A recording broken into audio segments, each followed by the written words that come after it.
Anger and tension running high at the University of California Davis campus. What you just saw played out late last week as the Student Government Association voted on a resolution to boycott the Jewish state of Israel. Reports say when the Israel supporters tried to object to this vote, the pro-Palestinian students you just saw tried to shout them down with cries of Allahu Akbar. The resolution passed, and the anger toward the Jewish students did not end there. Laura Ingraham is the host of the nationally syndicated radio show, The Laura Ingraham Show. Laura, good to see you. And so, actually, following the vote, vandals spray-painted swastikas on a fraternity house belonging to a Jewish organization. And now there's a $2,500 reward for information leading to an arrest or conviction. What is going on here? Well, the inmates are running the asylum. College campuses have become caricatures of themselves, and the folks at the University of California school system out there, university system, pride themselves, Megan, on being so tolerant and so open to ideas. They're so open to ideas that when someone says something, in this case about Israel, that they disagree with, then of course they are going to shut that person down, make sure that they are intimidated from speaking out, or at least try to intimidate people from speaking out.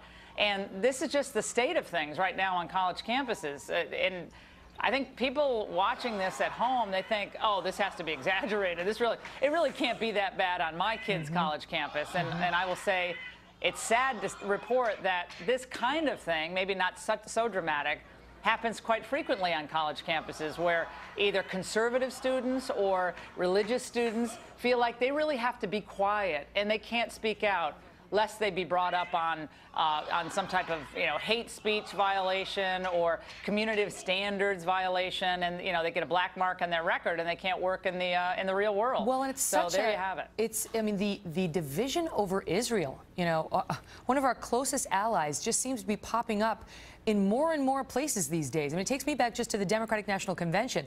Remember when they tried to put Jerusalem back into their party platform, and Villaraigosa had to pretend that they had support for that, even though they didn't, out on the floor, and people were booing that.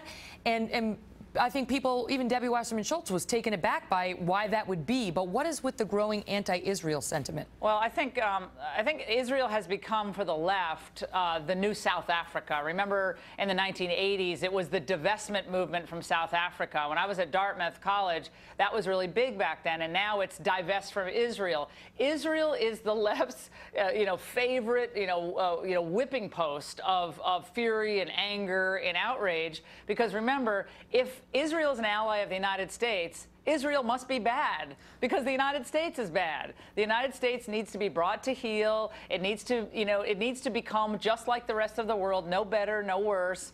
And so I think it just is born out, Megan, out of the very deeply anti-American sentiment that has been whipped up for decades on college campuses, and today is, I think, far worse than when I was in college in the mid-1980s. It's gotten exponentially worse, and I think most kids who aren't far left just kind of keep their heads down and hope that they can graduate and find a job. But undetected. It's incredible to hear Allahu Akbar shouted in the middle of this university. And what does that represent, Megan, in so many instances, not all, but so many instances across the world? We saw, you brought the horrible case of course, the burning alive tonight, the subjugation of women, the torture of homosexuals, the torture of Christians, the crucifixion of Christians. That's what it has come to represent, and that's what they're shouting. Wow. What does that tell you? Wow.